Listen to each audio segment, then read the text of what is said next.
بسم اللہ الرحمن الرحیم۔ السلام علیکم ناظرین دینی مسائل میں خوش آمدید کہتے ہیں۔ آج کی ہماری ویڈیو کا موضوع ہے ہم بستری کے دو انمول طریقے جن پر عمل کر کے حمل ٹھہر جائے گا۔ یہ بے اولاد جوڑوں کے لیے لازمی ہے، اس طریقوں کو اپنائیں، انشاءاللہ اللہ کے حکم سے عورت جو ہے وہ حاملہ ہو جائے گی۔ وہ کیا طریقے ہیں اس کے بارے میں ابھی ہم آپ کو تفصیل سے بتاتے ہیں۔ ویڈیو شروع کرنے سے پہلے میری آپ سے ریکویسٹ ہے کہ اگر آپ میرے اس چینل دینی مسائل پر نئے ہیں تو میرے اس چینل کو سبسکرائب کریں اور ساتھ بیل آئیکن کا بٹن بھی پریس کر دیں تاکہ ایسی معلوماتی ویڈیو آپ کو بار وقت مل سکیں۔ جی ناظرین، قربت کے جو دو نمل طریقے ہیں، آج ہم آپ کو قربت کے دو ایسے طریقے بتائیں گے جن کے مطابق قربت کی جائے انشاءاللہ ان خواتین کا ایک ہی عمل میں حمل ٹھہر جائے گا۔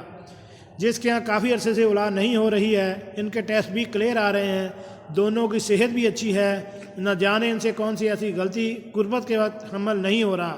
ہمارے یہاں بہت سے لوگ ایسے ہیں جو سوال کرتے ہیں کہ ہماری شادی کو بہت عرصہ ہو گیا، ہم دونوں میاں بیوی کے ٹیسٹ بھی ٹھیک ہیں، لیکن ان کے ہاں بچے کی امید ہے وہ پوری نہیں ہو رہی، دونوں میاں بیوی کے اندر کوئی بیماری بھی نہیں ہے، کوئی موروثی مسئلہ بھی نہیں ہے۔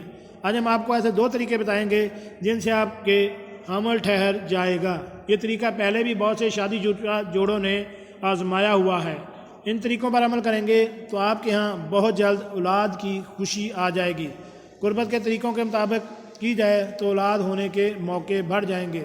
جب قربت کریں تو بیوی کو سیدھا لٹائیں، بیوی کے کمر کے نیچے تکیہ رکھیں، پھر قربت کا عمل کریں۔ اس طریقے سے قربت کرنے سے عورت کے حمل ٹھہرنے کے مواقع زیادہ سے زیادہ ہو جاتے ہیں۔ دوسرا طریقہ یہ ہے کہ عورت کو بیڈ پر لٹائیں، پھر پیچھے کی جانب سے اگلے حصے میں قربت کا عمل کریں۔ بیوی کے پچھلے حصے میں قربت کرنا سختی سے منع ہے، بیوی کے دوبر میں قربت کبھی بھی نہ کریں کیونکہ یہ طریقہ حرام قرار دیا گیا ہے۔ قربت کے بعد بیوی کو چاہیے کہ دائیں جانب کروٹ لے کر 1 گھنٹہ تک لیٹی رہے۔ اگر قربت کے عمل سے پہلے پیشاب کی حاجت ہو تو پہلے پیشاب کر لے۔ قربت کے بعد پیشاب کی حاجت ہونے کی صورت میں 1 گھنٹہ لیٹے رہنے کے بعد آپ باتھ روم جا سکتی ہیں۔ امید کرتے ہیں کہ یہ طریقے سمجھ میں آ گئے ہوں گے کہ کن طریقوں پر عمل کر کے قربت کی جائے تو اولاد ہونے کے موقع بڑھ جاتے ہیں۔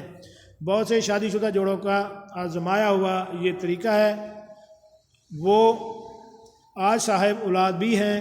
اللہ تعالیٰ ہمیں دین کی سمجھ عطا فرمائے اور اس پر عمل کرنے کی توفیق عطا فرمائے۔ جی ناظرین، کیسی لگی آج کی ہماری معلوماتی ویڈیو؟ امید ہے آپ کو پسند آئی ہوگی۔ ملتے ہیں ایک نئی ویڈیو کے ساتھ۔ السلام علیکم۔